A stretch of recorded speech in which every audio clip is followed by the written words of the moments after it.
coming from all over the country.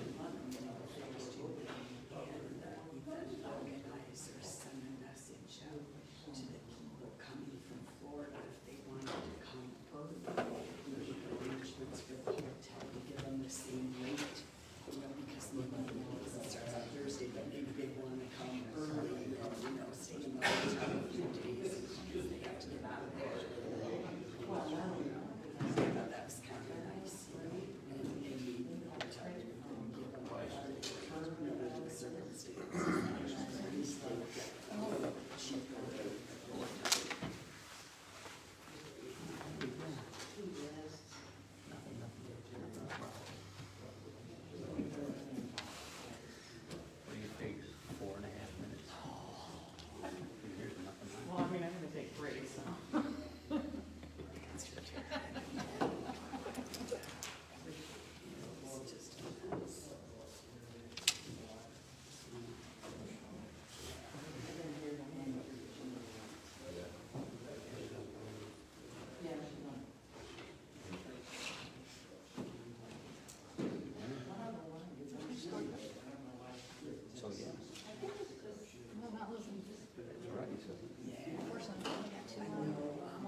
indivisible, with liberty and justice for all.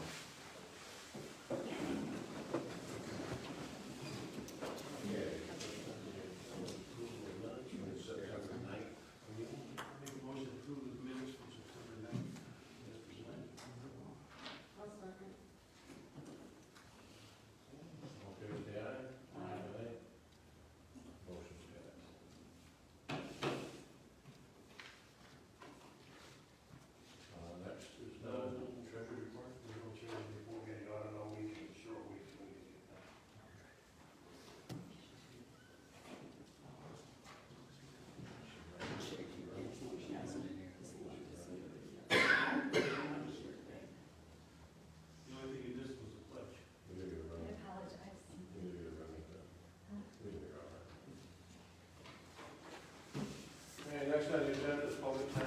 Is it for public time? I'll go.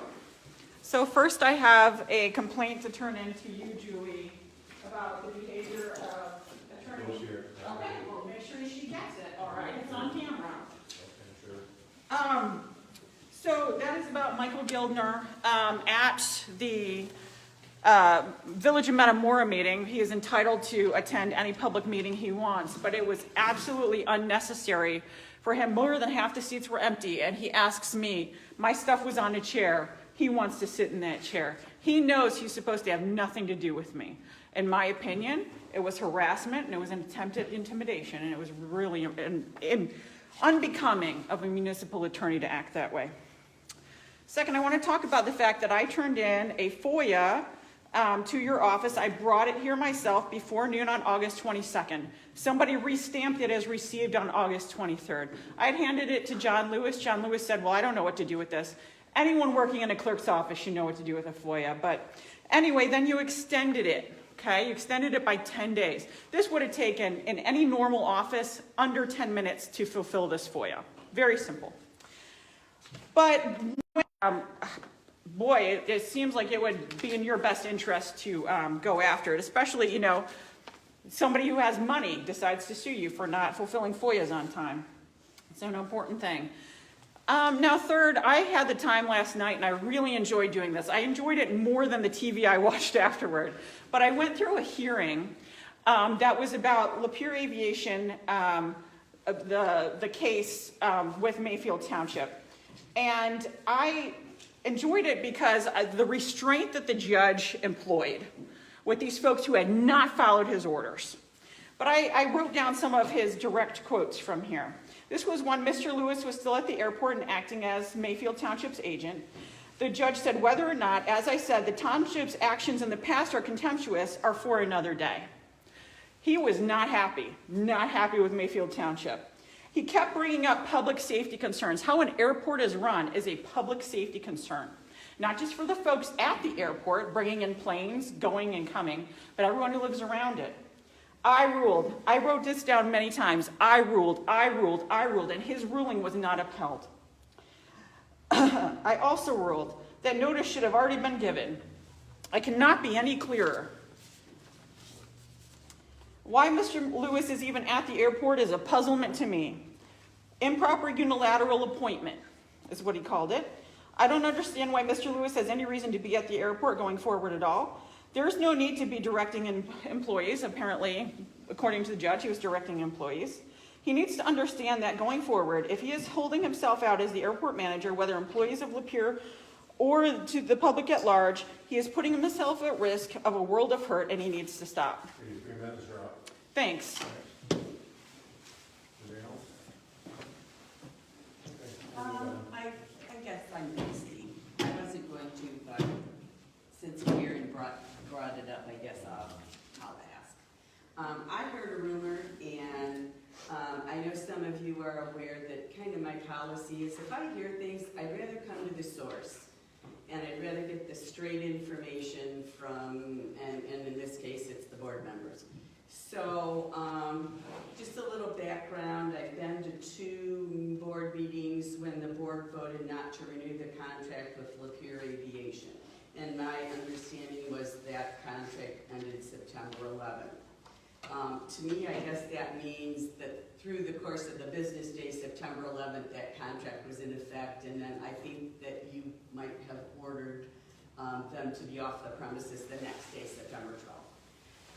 So, the rumor I heard was that on September 8th, an employee of this township was at the airport claiming to be the airport manager. And that was 4 days before the contract expired, and that seemed like kind of an odd thing to have happen because you could have waited 4 days, the contract would have expired. So I found the story kind of curious, and maybe what I was told was not correct. So I guess I'd like to know if someone else was at the airport on September 8th claiming to be the airport manager, and if so, who sent this person there? So I know you're not inclined to answer at the meetings, but I would appreciate somebody following through and just telling me, was this true, was it not true? It seems like it's a violation of the contract. And we've seen orders by Judge Applebaum asking you to follow the contract, and it just seems like if this is true, we're going to have more legal fees for lawsuits again for breach of contract 4 days before the contract ended. I guess that dumbfounds me that you couldn't have waited 4 days to appoint a new manager. But again, maybe that wasn't true.